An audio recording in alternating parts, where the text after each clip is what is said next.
What's the word? What's the word? Yes. Nappy boys in a building. Textiles out here in New York City. And we want to have a little talk. We want to have a little talk, conversation about what is Genesis 129 talking about. Now, we don't have access to the original linguistics of that particular writing, per se. Do we? And if we do, please feel free to share where we can find it in the chat. Like some bring up the Septuagint, some bring up Hebrew, Aramic, and so forth, right? But I want to take what someone mentioned on a video that I saw on TikTok or somewhere yesterday, where they were saying that aren't we beings that can discern what's right and what's not right on our own? Like, can't we discern whether or not something makes sense and is true or not true? And yes, we can, right? So I'd argue that Genesis 129 provided the truth that we need in order to thrive and be disease free. And when you look at the word disease, you got dis-ease, right? And dis-ease means that you're not at ease, right? The disconnect from ease. And what is ease? Ease means peace, calmness, right? Stillness, relax, being able to be cool, chill, right? Although I don't like that, cool is like in the middle, but like,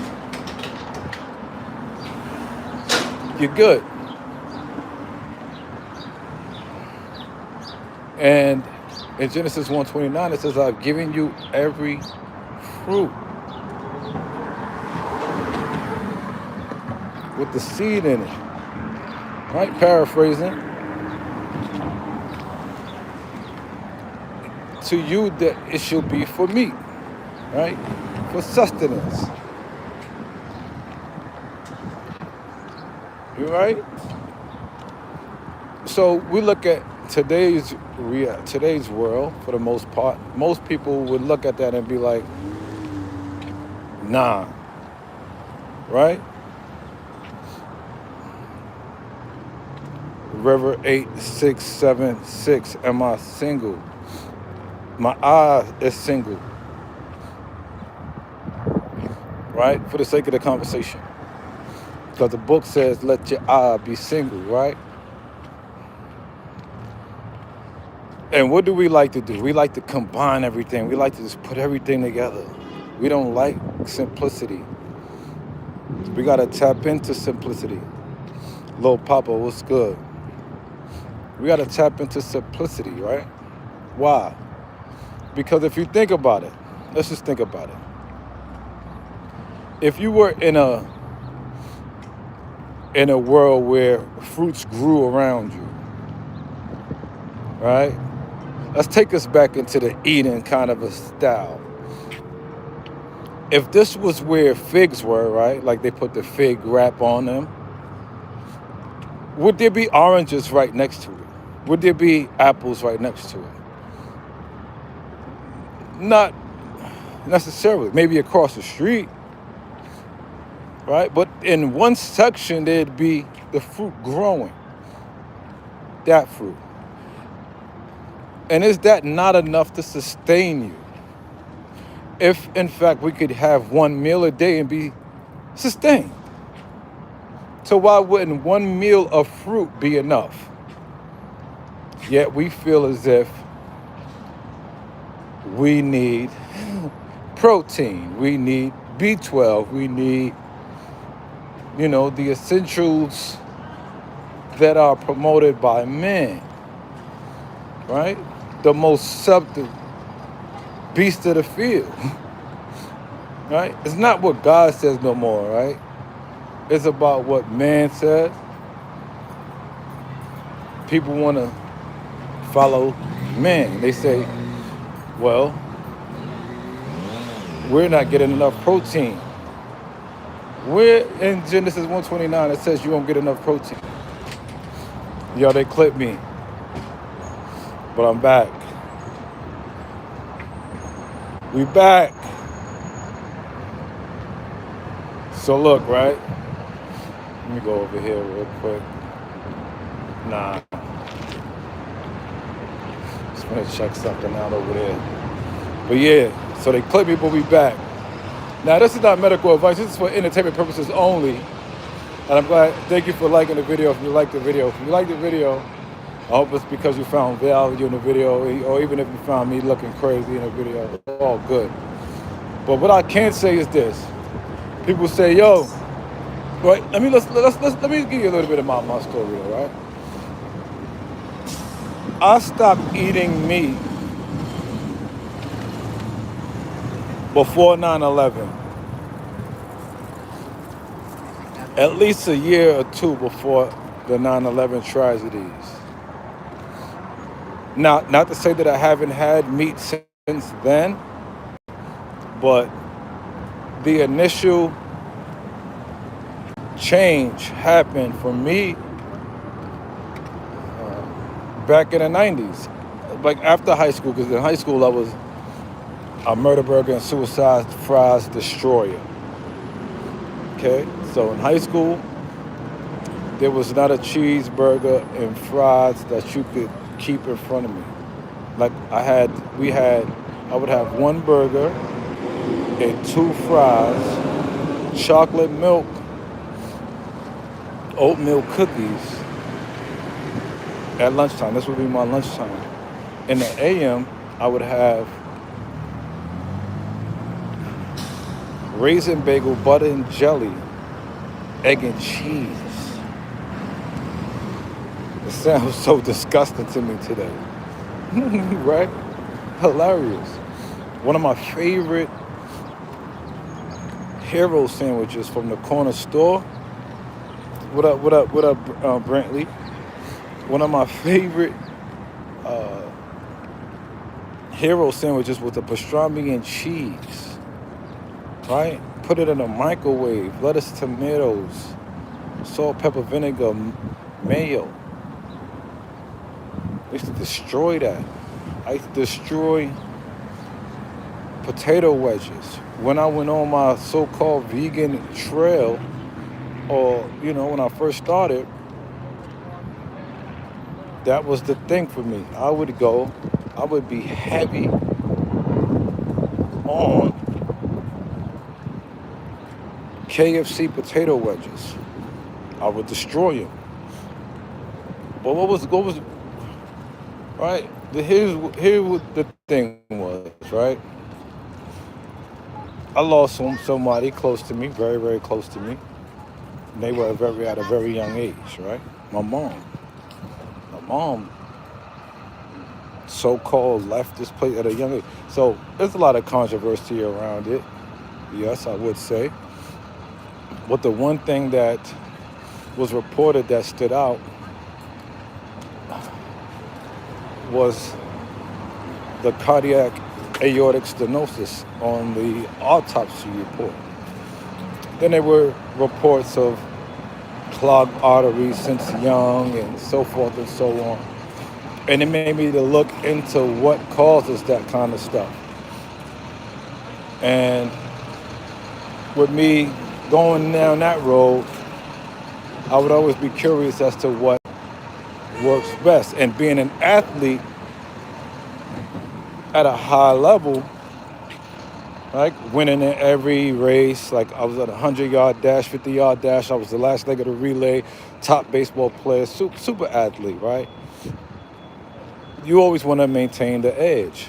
So, I grew up watching Popeye eat spinach and think that if I eat spinach and turn my body sideways, that the spinach will go down my arm and make my arm strong, right? Hot dogs and, all the stuff you would eat, you would think that you were getting strong eating all this meat and You know, but the one thing you couldn't get me to eat back then was liver.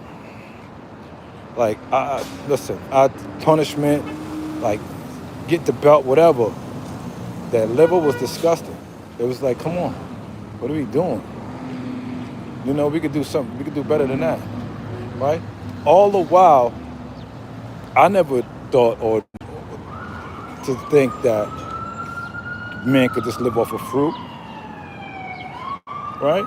Never heard of it, never seen it. It was always rice and beans, chicken, pork, bacon and egg, everything, the standard American diet, right?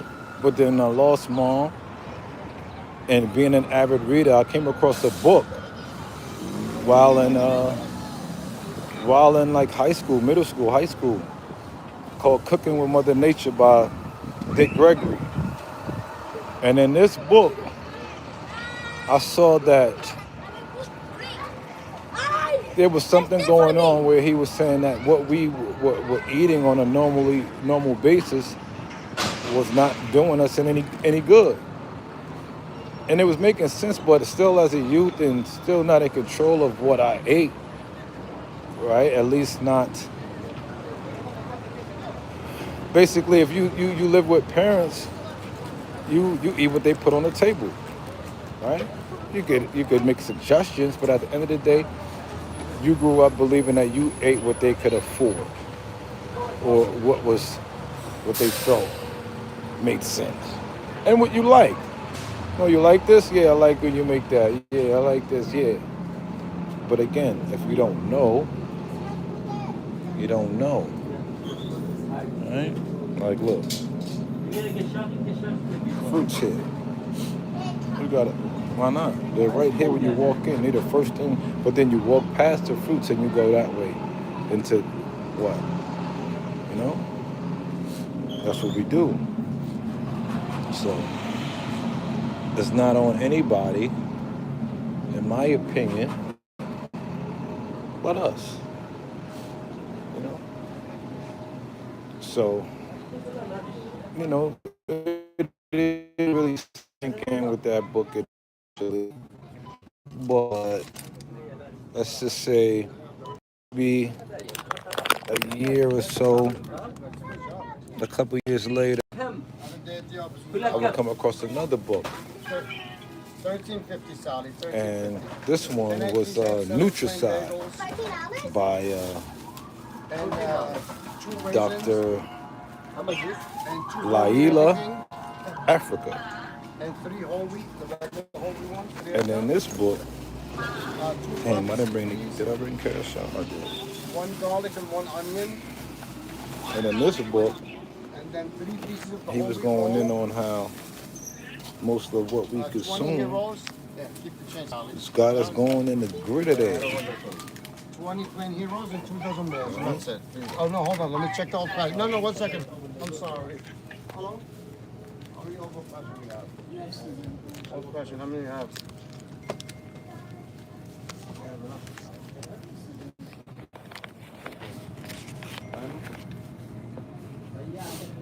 Shit always going down.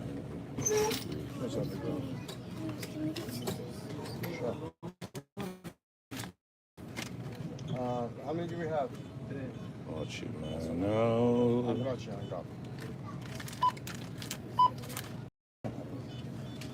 That's true. It's 365. Keep going. You see that bucket? That clear bucket? This is $1. No? No, it's five. 55 for 5. Huh? It's 150 each or 5 for 5. Oh. Yeah, it comes up. It's just 149. 150 each. Bag, brother? I'll take one. Appreciate it.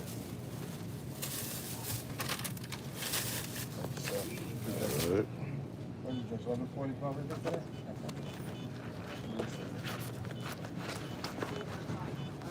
Bow. So yeah, right. So this Dr. Laila Africa joint was pretty heavy. There was too many words for me at the time. Again, I'm still in like high school, and I'm just like mulling over this book because it's just near me. Hi. was just near me. Like, what is this book? I'm like, okay, why is this book here? Right? In a closet, right? Like, who reads this? But it looked like it made a lot of sense, but it still didn't really hit me. I'm still eating murder burgers and suicide fries, right? And then I started to ask myself more like deeper questions, like about life and everything like that. Like after like being out of school for a minute, trying to figure things out, like you know, like going into college time was really like, how could I like have the edge, like healthfully, and also I was seeing Reese Latham, Dr. Reese Latham, as they now call him, right? Downtown Brooklyn. He had a shop, I believe it was called Sunfired Foods. And I didn't know who he was, but I would just see this guy, brown man, with like long hair, like his hair was like light brown and white, and his eyes seemed to like change colors. And I'm like, who is this dude? And he just had like some people that would always be sitting in his space, like he'd be teaching them how to make dishes, like different meals. Come to find out that it was just raw plant foods, dehydrated in a lot of ways, and different ways of making it into meals, but not cooking it. I'm like, okay. So I go in there one time, right? Go in there, and I see this book that's in there, the Sun Food Diet Success System by David Wolf. And I pick it up, I start to read it. And I'm like, oh my gosh. I'm reading this book in the store, and it's like resonating with my soul, right? And I'm just like, yo, I need more information like this.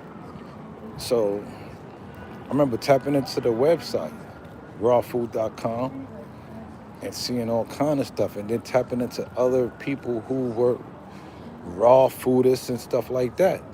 Douglas Graham, Gabriel Cousins, Ro Gallo, Steve Arlen and R.C. Denny, Paul Nissan, Morris Kroc.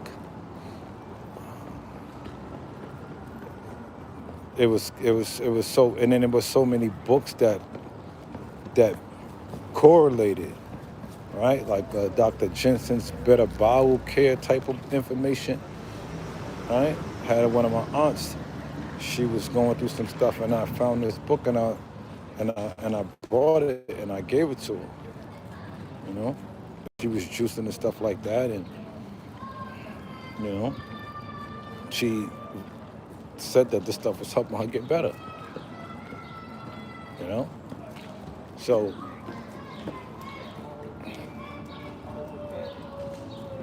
me going back into this time is just showing me so much of like how we didn't need the extra stuff, and how that extra stuff caused us the disease, right? Come across a book like Rational Fasting where it says E equals P equals V equals, I can't remember how it goes. But your vitality has to do with the amount of obstruction that you don't have, right?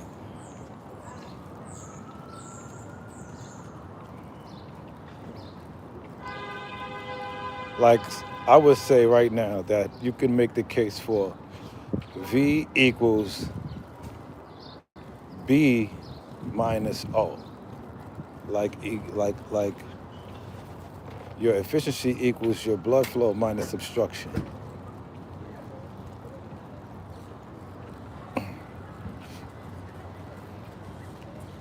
Like that's what I could say right now.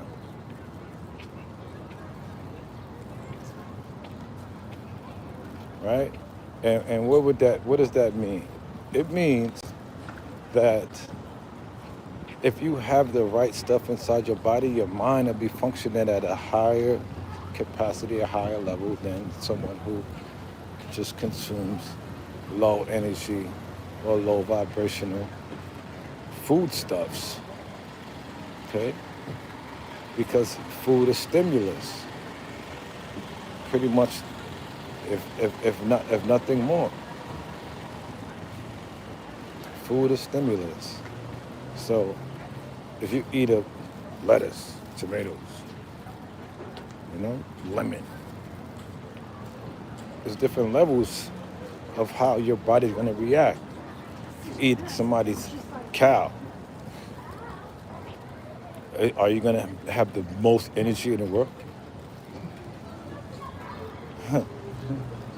I mean, let's just be real. Let's just be honest. But I'm not here to bash you for what you're eating because we don't know, for the most part, that we can sustain ourselves with fruit. Because if we did, why aren't we? Especially in a climate where there's so much garbage being propagated, or not even propagated, but surrounding what is known to be meat today. There's every day there's these they put this human stuff in the meat and this and that in the meat every day. Are we making any changes? What are the challenges that I face? Family outings, cravings and this and that. But you crave what's in your bloodstream. So the more you put the good stuff in your bloodstream, and you'll see that in the book. If you click the link in this video, it'll take you over to my store, and you'll see a book that I just put up, where you can get insights on the power moves that you can make today to get the results that you're looking for. It's all about massive abundance, right? Can't be, in the next video we're going to talk about the moderation versus abundance debate. Because it isn't one yet, but we're going to make it one. Because it should be one. Because there's far too many people out here who are leading the people to the slaughter. No pun intended. Right? But this is the deal. If you're being told, hey, moderation is the key, then you could just have a little bit of this, right? You could have a little bit of crack. You could have a little bit of cocaine, a little bit of liquor. None of it is good for you. So you have a moderation of something that's not good for you. What does that equal to? You weakening and just lessening yourself, right? Your vitality, right? But if you have an abundance of that which is good for you, then what do you then have? Okay? Do you see the difference? So tap in if you do. If you don't, then, maybe stick around. Make sure you subscribe to the channel because we're going to be covering more than just sports and stuff. Of course, it's still Daily Spread. We haven't looked at the lines and stuff like that today yet. But if the Knicks play, we're going to like the Knicks. They've been struggling. Bam out about it with his 83 points and all that. Yeah. I'm sure he didn't have a crazy. Let me see what Bam Adebayo will be up to, like what his diet is up to, what they say he eats. Gonna make some more moves out here, but again, y'all, we got the new store up, the new book up, and a lot of people they like to run away from the 129. Especially the people who say they read the Bible and all that. Why you run away from 129? It's the first thing that God actually commanded men. No or yes? Right? Did he not Yeah, this vegetarian spot. We want to check them out. Did we not, like, that's the first thing that they recorded that was said. So when you take that into account, you got to take into account just natural life. The animals outside, right? If an animal was walking right here, would you want to kill it? If a cow was walking right here, would you say, I'm hungry, let me kill this cow and go eat it? That's what I want to know. Good afternoon.